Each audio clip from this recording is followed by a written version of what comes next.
My daughter's boyfriend left her in the ER with their sick baby because he couldn't handle being a dad. I kicked him out myself. 3 years later, he came back married and expecting, asking if my daughter could forgive and forget. I was 19 when I gave birth to my daughter. Her name was Mia. She had this tiny tuft of dark hair and these huge brown eyes that never seemed to blink. I remember the nurse saying she looked like she was already trying to understand the world. At the time, I was living out of a friend's spare bedroom and working 2 jobs just to keep from going back to my stepdad's place. He was the kind of man who liked to keep things quiet, and if you stepped out of line, he made sure you regretted it. I never talked much about him, but that silence came from fear, not forgiveness, and it played a part in everything that came after. Component placement, and if you made noise, he made sure you remembered not to do it again. Mia's dad wasn't in the picture. He had ghosted me the second I told him I was pregnant, said he had to go visit his brother in Texas and just never came back. Honestly, I didn't expect him to. The only thing he ever brought to my life was chaos, the kind that shows up drunk at your apartment at 2 a.m. and punches holes in the drywall while crying about his ex. After Mia was born, things got harder. The friend I was staying with told me I had to figure something else out after a couple months because she couldn't afford to have a baby around. I applied for assistance, but it was slow. I kept going back and forth in my head trying to figure out how to make it all work. One night, I caught myself staring at Mia while she slept on a pile of folded towels because I didn't have a crib.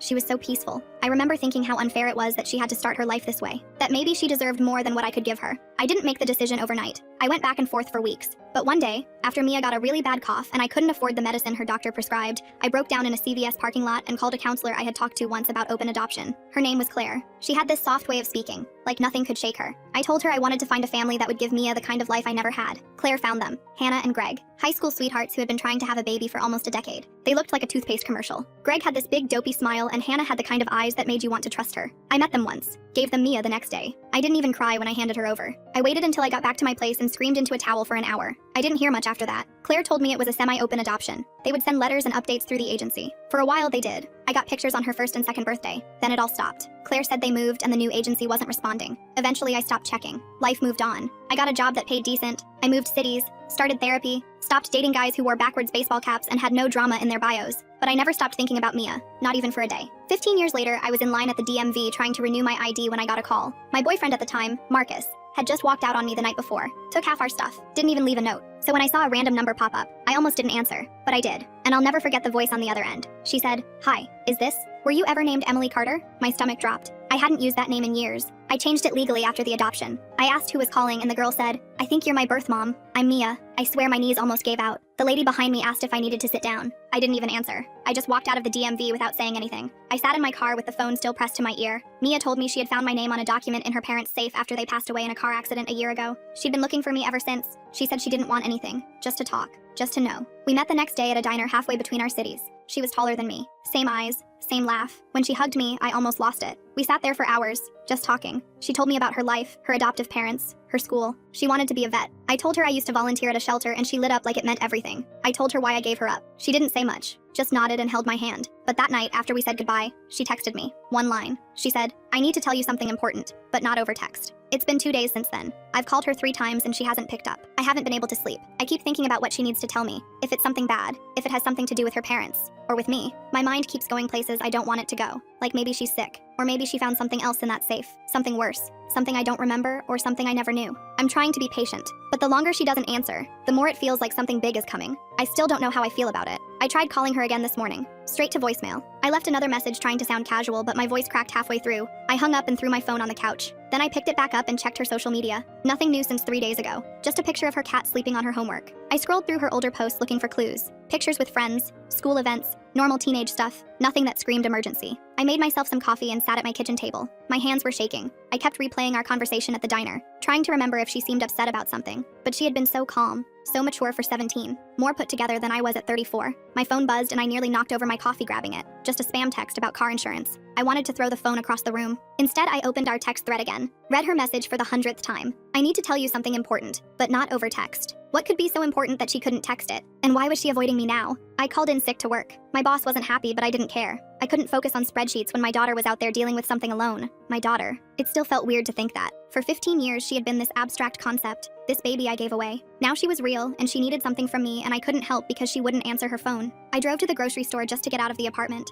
wandered the aisles without really seeing anything, ended up buying a bunch of junk food I didn't need. The cashier asked if I was having a party. I just nodded and swiped my card. Back home, I tried calling again. This time it rang once before going to voicemail. She was declining my calls. That hurt more than the silence. I texted her asking if she was okay. Just needed to know she was safe. The message showed as delivered but not read. I spent the rest of the day pacing my apartment, cleaned everything twice, organized my closet, anything to keep my hands busy while my mind raced. By evening, I was exhausted but too wired to sleep. I ordered takeout I didn't want, and watched TV shows I wasn't paying attention to. My phone stayed silent on the coffee table. I kept checking it anyway. Around midnight, I gave up pretending to sleep and Googled her adoptive parents' names. Found their obituaries from last year. Car accident on a rainy night. No other vehicles involved. They seemed like good people from what the obituaries said. Active in their community. Loved by many. Survived by their daughter Mia. I wondered who was taking care of her now. She had mentioned living with an aunt but hadn't given details. I found myself searching for more information about them. Their social media pages were still up. Frozen in time, happy family photos, Mia at various ages, birthday parties, vacations, first day of school pictures. They gave her everything I couldn't. The life I wanted her to have. Seeing those photos made my chest tight. She looked happy. Really happy. Not the fake smile kids do for cameras. The real kind that reaches your eyes. Her parents looked at her like she was their whole world, which she probably was after trying for a baby for so long.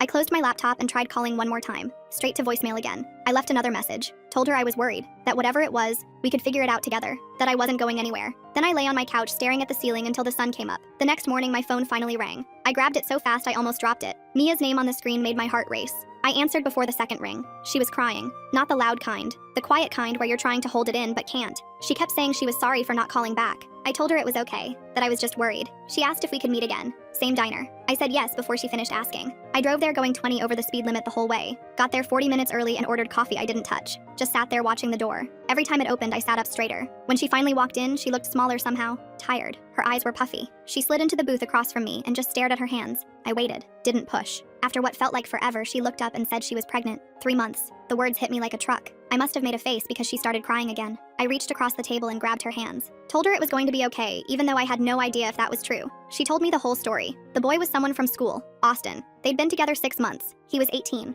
already accepted to college out of state. When she told him about the baby, he said he'd support whatever she decided, but his voice said different. His parents didn't know. Her aunt didn't know. Nobody knew except him, and now me. I asked what she wanted to do. She shook her head and said that's why she called me. She wanted to know what it felt like, giving up a baby. If I regretted it, if I would do it differently. She wanted to know what kind of person I was, if I was someone she could trust to help her figure this out. We sat there for 3 hours. I told her everything. The fear, the doubt, the relief, the guilt, how I still wondered every day if I made the right choice. How seeing her made me think maybe I did, but also made me wish I'd been stronger, braver. She listened without interrupting, just nodded sometimes or squeezed my hands when I had to stop to breathe. When I finished, she asked if I would have kept her if things were different. I said yes, without hesitation. She asked what different meant. I told her money mostly. Support. Someone who cared. She said she had money from her parents' life insurance, had their house, had her aunt. I said then it wasn't the same. She had choices I didn't. She asked if I would help her, whatever she decided. I said yes. She hugged me across the table and we both cried in that diner while people pretended not to stare. We started meeting every few days, sometimes at the diner, sometimes at a park near her house. She would ask questions about being pregnant, about what to expect. I answered what I could remember, bought her prenatal vitamins,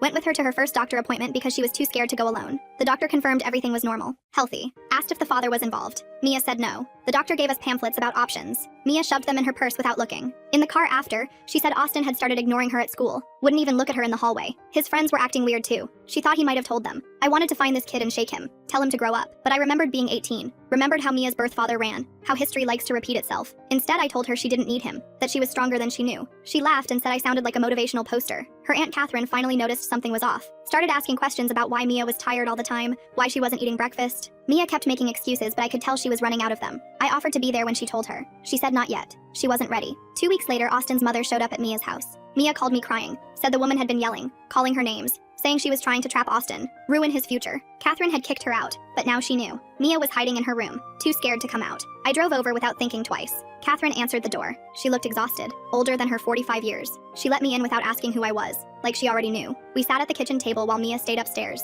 Catherine said she didn't know what to do. She'd raised Mia for a year but never expected this, never prepared for it. She kept saying Hannah would have known how to handle it, how Hannah was the one who was good at this stuff. I told her nobody really knows how to handle it, that we just do our best. She asked if I was going to try to take Mia away. The question surprised me. I said no, that I just wanted to help. She stared at me for a long time, then nodded. Said Mia could use all the help she could get. We went upstairs together. Mia was curled up on her bed holding a stuffed elephant. She looked so young. Catherine sat on one side, I sat on the other. Nobody talked for a while. Then Catherine said whatever Mia decided, she would support, but they needed a plan. Couldn't just pretend it wasn't happening. Mia said she didn't know what she wanted, that some days she thought about keeping it, being a mom, doing better than what happened to her. Other days she thought about adoption, giving some couple the gift her parents got, and sometimes she thought about not having it at all. Each option felt wrong for different reasons. Catherine said they should talk to someone professional, a counselor, someone who could help walk through the options without judgment. Mia agreed but said she wanted me there too. Catherine looked at me and nodded. We were a team now, whether any of us expected it or not. The counselor's name was Robin. They had a small office with too many plants and a white noise machine that sounded like rain. Mia sat between Catherine and me on a couch that had seen better days.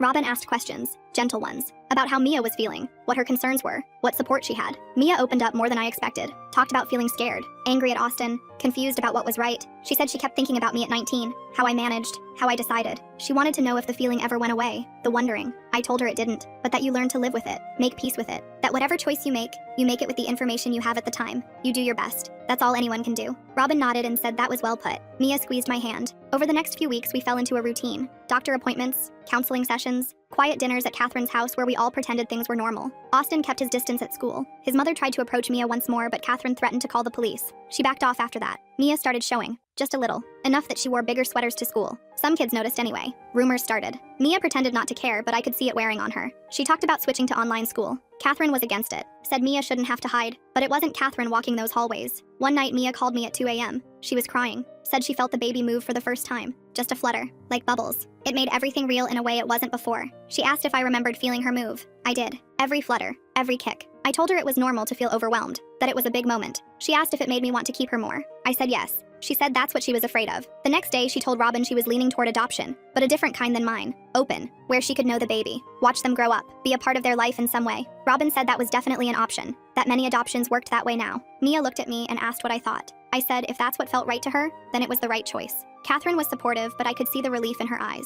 She loved Mia, but becoming a parent to a baby at her age wasn't something she wanted. She'd done her time with diapers and midnight feedings. She was ready to be the aunt, the support, not the primary caregiver. We started looking at families. The agency Robin recommended had profiles. Couples who were waiting, hoping. Mia went through them slowly, reading every detail, looking at every photo. She was pickier than I expected. This couple was too old. That one lived too far away. These ones seemed fake happy. Those ones had too many cats. I watched her process and realized she was looking for her parents, for Hannah and Greg, for that perfect family that no longer existed. I gently suggested maybe perfect wasn't the goal. Maybe good enough was okay. Maybe loving was what mattered. She threw a profile at me and said I sounded like a fortune cookie, but she kept looking. Then Austin showed up, not at school, at Mia's house. On a Saturday when Catherine was at work. Mia texted me panicked. I drove over and found him on the porch. He looked terrible, thin, tired, like he hadn't been sleeping. He said he needed to talk to Mia, that his parents were making him crazy, that he didn't know what to do. I wanted to tell him to leave, that he'd had his chance. But Mia opened the door and let him in. They sat in the living room while I made myself busy in the kitchen. Close enough to hear but trying to give them space. He apologized. Said he'd been scared, that his parents had been filling his head with stuff about ruined futures and trapped lives. But he couldn't stop thinking about her,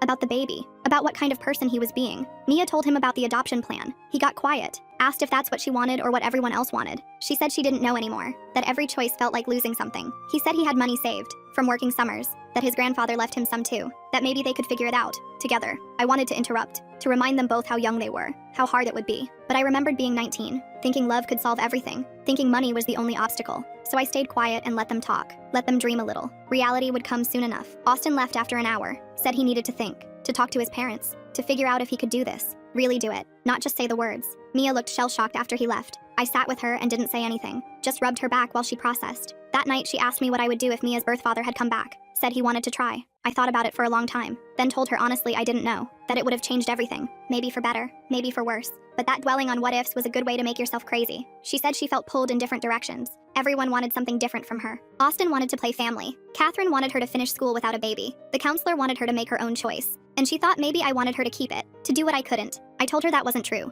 that I wanted her to be okay, whatever that looked like, that my story wasn't hers, my choices weren't hers. She had to write her own ending. She rolled her eyes and said I really did sound like a motivational poster, but she smiled when she said it. Austin came back 2 days later, with his parents. Samuel and Rachel, they looked like older versions of Austin. Same nervous energy, same way of not quite meeting your eyes.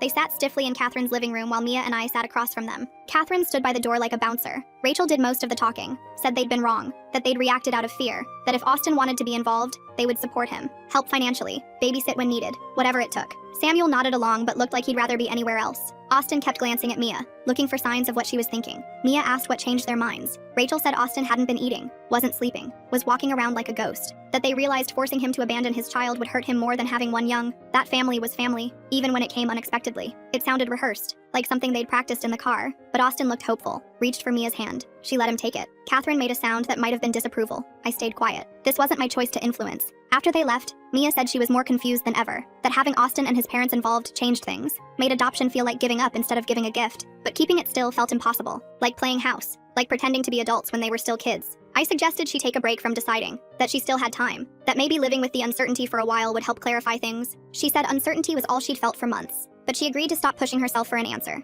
We went back to the routine: appointments, school, dinners. Austin started coming around more, bringing Mia food she craved, driving her to appointments when I couldn't. His parents kept their distance but sent money, checks that Catherine cashed with raised eyebrows but didn't refuse. Mia started preparing for both possibilities, looking at baby stuff online but also reading adoption profiles, making lists of what she'd need if she kept it, but also writing letters to potential parents. She was covering all bases, preparing for any outcome. It was exhausting to watch. I couldn't imagine living it. Then something shifted. I'm not sure exactly when. Maybe it was Austin assembling a crib in the spare room. Maybe it was feeling the baby kick during an ultrasound. Maybe it was Catherine saying she'd help however she could. But Mia started talking more about keeping it, about being a mom, about making it work. I tried to stay neutral, to support without pushing, but I worried, saw all the ways it could go wrong, all the struggles ahead, the sleepless nights, the missed opportunities, the relationship stress. Everything I'd gone through but with less reason for hope. They at least had support, money, options, but they were still so young. Robin said it was normal for decisions to shift, for certainty to come and go, that whatever Mia decided, she'd need support after. That placement or parenting, there would be grief. Joy too,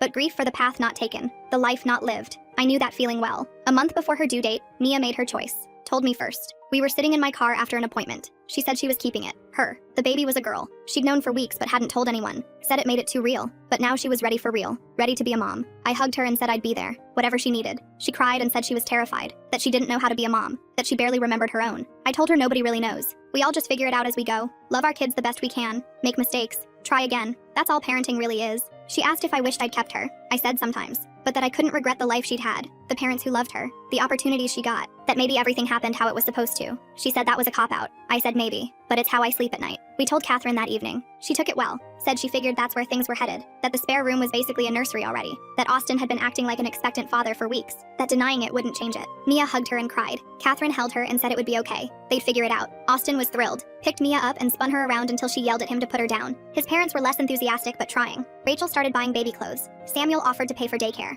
They were coming around to being grandparents, even if it wasn't how they'd pictured it. The last month flew by. Baby shower, finishing the nursery, choosing a name. Mia wanted something strong, something that stood for survival. They settled on Phoenix. I thought it was a bit much but kept that to myself. Austin loved it, said it was perfect, like their daughter would be. I helped where I could, bought diapers, assembled furniture, listened to fears, shared what I remembered about labor, about those first weeks, tried to prepare them without scaring them. It was a fine line. They were confident and terrified in equal measure, which seemed about right for new parents. The contractions started on a Tuesday. Mia called me at 5 a.m., said it was time. I met them at the hospital. Austin driving, Catherine in the back with Mia, me following behind. We were a strange little convoy, a makeshift family brought together by circumstance. Labor was long, 15 hours of Mia squeezing hands and cursing Austin's existence. He took it well, kept telling her she was doing great, that he loved her, that he was sorry for everything. She told him to shut up but held his hand tighter. Catherine and I took turns getting coffee and pretending we weren't worried. When Phoenix finally arrived, she was tiny but loud, red-faced and angry at the world. The nurse said she was perfect. 7 pounds of attitude. Mia held her and cried. Austin cried. Catherine cried. I stood in the corner and remembered holding Mia the same way. The weight of possibility, the fear of failing, the desperate love that comes from nowhere and everywhere at once. They brought Phoenix home 3 days later, to the house Mia grew up in, the house her parents bought, full of memories and ghosts and new beginnings. I watched them fumble with the car seat, argue about the right way to hold her, panic over every sound. They were doing exactly what new parents do, learning as they went. I visited often those first weeks, brought food, held Phoenix while Mia showered, listened to Austin worry about money, about school, about being good enough. I told him what I'd learned, that good enough was usually enough, that showing up mattered more than being perfect. He nodded but still looked scared, which meant he understood the weight of it. One night Mia called crying. Phoenix wouldn't stop screaming. Nothing worked. Austin was at work. Catherine was out. She was alone and overwhelmed and sure she'd made a mistake. I drove over and took Phoenix. Walked her around the house while Mia sat on the couch looking defeated. After an hour, Phoenix finally settled. Gas probably, or just being a baby. They do that sometimes. Mia asked if it got easier. I said yes and no. Different hard as they get older, but the love gets bigger too. Makes the hard worth it, usually. She laughed and said I was terrible at pep talks, but she looked less defeated, more determined. That was all she needed really, to remember she could do this, even when it felt impossible. As months passed, they found their rhythm. Austin's parents helped more, babysitting so Mia could finish school online, so Austin could work. They weren't perfect grandparents, but they were trying, making up for their rough start. Phoenix had them wrapped around her tiny fingers. Funny how babies do that. Make you forget your principles, your plans, everything except keeping them happy. Mia grew into motherhood slowly but surely, made mistakes, lost her temper, felt guilty, tried again, all the things mothers do. I watched her become someone new, not the scared teenager who'd called me, not the daughter I'd given up, someone in between. someone finding her own way. One day she asked if I regretted finding her, if it would have been easier not knowing, not being involved. I thought about it, about the complications, the emotions, the weight of watching her struggle. But then I thought about Phoenix, about being there for moments I'd missed with Mia, about second chances. I told her no regrets, not about this. She said she was glad I was there, that having someone who understood helped, even when I said the wrong thing, even when she wanted to do the opposite of what I suggested. Just knowing someone had been where she was, had survived it, that mattered. I hugged her and tried not to cry. Failed. We sat there crying and laughing at ourselves. Two mothers who'd found each other in the strangest way. Things stayed stable for a while. Phoenix grew, started smiling, then laughing. Austin worked nights at a warehouse while finishing school online during the day. Mia took care of Phoenix and worked on her diploma between feedings. Catherine helped when she could. I came by twice a week with groceries or just to hold the baby while Mia napped. Then Austin's dad Samuel had a heart attack. Not a big one, but enough to scare everyone. He was in the hospital for a week. Rachel called Mia crying, said she couldn't do this alone, needed Austin home. He was torn between his parents and his daughter, spent days driving back and forth, getting more stressed each time. His grades started slipping. His boss complained about him being distracted. Mia tried to be understanding, but she was exhausted too. Phoenix had started teething. Nobody was sleeping. The house felt like a pressure cooker waiting to explode. One night Austin didn't come home, didn't call. Mia texted me at 3 a.m., panicked. I told her to wait, that he was probably with his dad. But by morning he still hadn't shown up. His phone went straight to voicemail. Rachel hadn't seen him. His work said he never showed up for his shift. We found him at his friend Lawrence's apartment, hammered, passed out on the couch. Lawrence said he'd shown up crying about not being able to handle it, about failing everyone, about being just like his dad. I wanted to shake him. Mia just looked tired. We got him in the car and drove home in silence. The next few days were rough. Austin apologized, said he'd had a panic attack, that everything felt too heavy, too much. Mia listened, but I could see her pulling back, building walls. She'd been here before with guys who couldn't handle pressure, who ran when things got hard. I tried talking to Austin, found him sitting on the porch one evening while Mia put Phoenix to bed. He looked older than 18, worn down. He said he didn't know how people did this. Work and school and babies and sick parents. Said he felt like he was drowning. I told him everyone felt that way sometimes, that the drowning feeling was part of it. But you keep swimming anyway, because what else is there? He asked if it was worth it, all the struggle. I said that wasn't for me to answer, only he could decide that. But Phoenix deserved to have him try. Things improved for a bit. Samuel got out of the hospital. Austin cut back his hours at work, focused on finishing school. But money got tighter. Diapers and formula add up fast. Catherine helped, but she had her own bills. The checks from Austin's parents stopped coming. They had medical bills now. Mia started talking about getting a job, but daycare would cost more than she'd make. It was a trap a lot of young parents fell into. Can't afford to work, can't afford not to. She applied for assistance, but the wait list was long. The system moved slow. Bills piled up faster. Then Catherine's company announced layoffs. She survived the first round, but they said more were coming. The stress in the house ratcheted up another notch. Everyone walking on eggshells, afraid to complain, afraid to make things worse. Phoenix picked up on it, cried more, slept less, which made everything harder. I offered to help with money, but Mia was proud, said they'd figure it out, that taking money from me felt wrong, like I was trying to buy my way back into her life. I said that wasn't it, but she wouldn't budge. Catherine took the money though, on the sly, for groceries, she said. I didn't argue.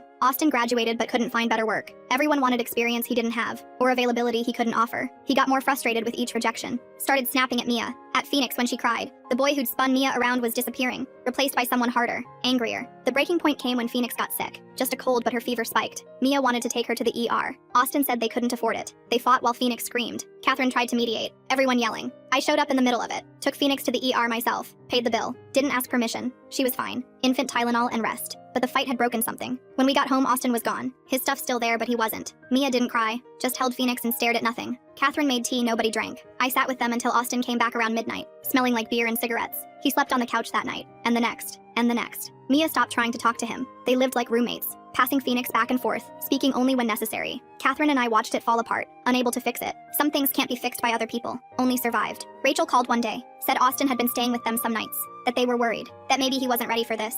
Maybe nobody was.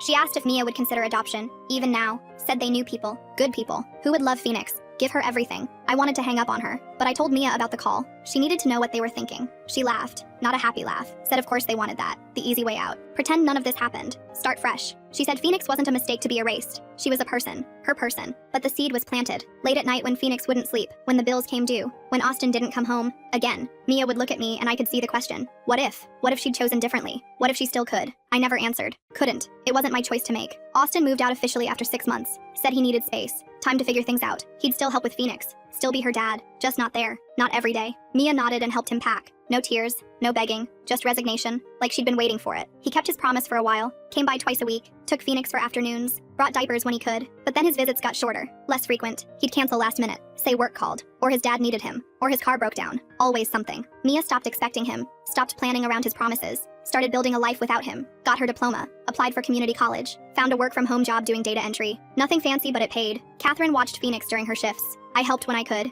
We made it work. Barely, but we made it work. Phoenix turned 1. We had a small party. Just us. Austin said he'd come but didn't. Sent a gift card instead. Phoenix smashed cake in her face and laughed. Took her first real steps.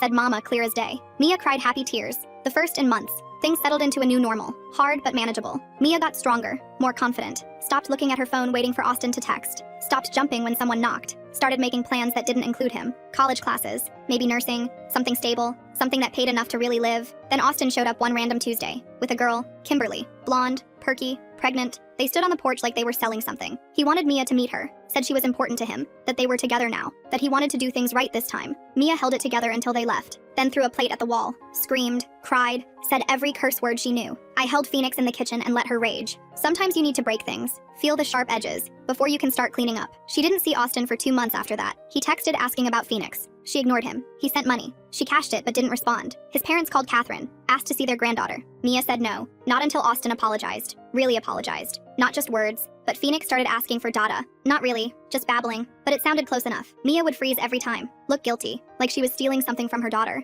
I told her Phoenix would be fine either way. Kids adapt. But Mia had grown up without her birth parents. She knew the questions that created. So she texted Austin. Said he could see Phoenix. But there would be rules. Consistent visits. No flaking. No bringing girlfriends. No promises he wouldn't keep. He agreed to everything. Showed up that Sunday. Alone. Nervous.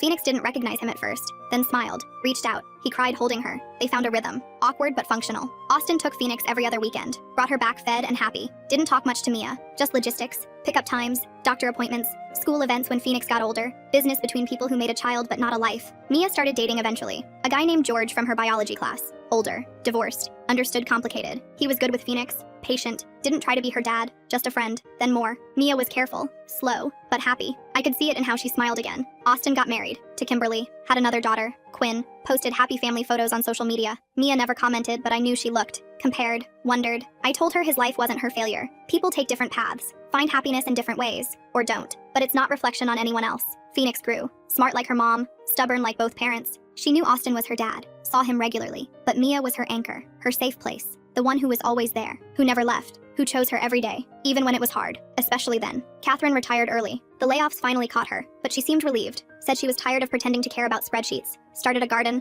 Volunteered at the library. Watched Phoenix after school. Became the grandmother she'd never planned to be. But wouldn't trade. I stayed close. Part of their odd family. Not quite grandmother. Not quite friend. Something in between. Phoenix called me Mimi. Asked why I gave her mom away. I told her the truth. Age appropriate. But honest. She said she was glad I did. Because then she got to exist. Kids see things simply sometimes. Mia finished nursing school. Got a job at the hospital. Good pay. Benefits. Stability. Bought a little house 2 blocks from Catherine. Nothing fancy. But theirs. Phoenix got her own room. Painted purple. With stars on the ceiling. Space to dream. Austin stayed involved. More as Phoenix got older. Could do fun things. Zoo trips. Movies. Easy stuff. He was good at being the fun dad. Less good at homework help. Doctor visits. Hard conversations. But he showed up. Mostly. Which was more than some. One day Mia called. Said Phoenix was asking hard questions. About why Austin left. Why he lived with Quinn and not her. Why families looked different. Mia didn't know what to say. How to explain adult failures to a child. How to be honest without creating wounds. I said tell her the truth. That sometimes people love each other but can't live together. That families come in all shapes. That what matters is who shows up, who stays, who chooses you every day. That Phoenix had that. In abundance. Even if it looked different than pictures in books. Mia did. Phoenix seemed to accept it. Kids are resilient like that. Take things as they come. Adapt. Survive. Thrive even. She had Mia, Catherine, me, George who became a steady presence. Austin in his way. A whole village. Messy, but real. Years passed. Phoenix started middle school. Mia got promoted. Charge nurse, then supervisor. Bought a bigger house. Took vacations. Built the life she'd dreamed of. Not how she'd planned, but good. Really good. Stable in ways her childhood wasn't. Full of love and laughter and ordinary Tuesday nights. Austin had 2 more kids. Stayed married. Seemed happy. His parents finally accepted everything. Loved all their grandkids. Even if Phoenix came first. Before they were ready. Rachel sent birthday cards. Samuel taught her to fish. Time softened the sharp edges. Made room for forgiveness. Or at least peace. I watched it all. This life that spiraled from that phone call. That DNA test. That desperate search for connection. Mia found me, but I found them too. This family I never expected. This second chance at something I'd missed. Different, but precious. Worth every complicated moment. Phoenix is 15 now. Same age Mia was when she found me. Scary how time moves. She's talking about becoming a vet, like Mia once wanted. Full circle. She knows her story. All of it. The adoption, the reunion, the pregnancy, the struggle, the survival. She says it makes her stronger, knowing where she came from, what her mom overcame. Mia worries sometimes. that Phoenix will repeat patterns, get pregnant young, struggle like she did. But Phoenix is different, has what Mia didn't: stability, support, options, knowledge, the gift of watching her mother build something from nothing, of knowing it's possible, even when it's hard. Last week, Phoenix asked about meeting my biological parents, her great-grandparents. I said they were gone, had been for years. She asked if I regretted not reconciling. I said some bridges aren't meant to be rebuilt. Some people aren't meant to be family, but you find your people anyway. Build your own bridges, make your own family, however it looks. She hugged me, said she was glad I was her Mimi, that our weird family was perfect. Messy, but perfect. I hugged her back and thought about 19-year-old me, scared, alone, sure I was ruining everything. If only she could see this, see what came from that breaking, that sometimes things have to fall apart to come together better, stronger, real. But I don't tell Phoenix that. She'll learn her own lessons, make her own mistakes, find her own way, just like her mother, just like me. That's what we do, what women do. We survive, we adapt, we build lives from whatever pieces we're given. And sometimes, if we're lucky, we get to watch our daughters do it better. That's our story. Messy, complicated. Nothing like I imagined when I gave Mia up, or when she found me, or when she called pregnant and scared. But it's ours, built from broken pieces, held together by choice, by showing up, by staying, by choosing each other over and over, even when it's hard, especially then.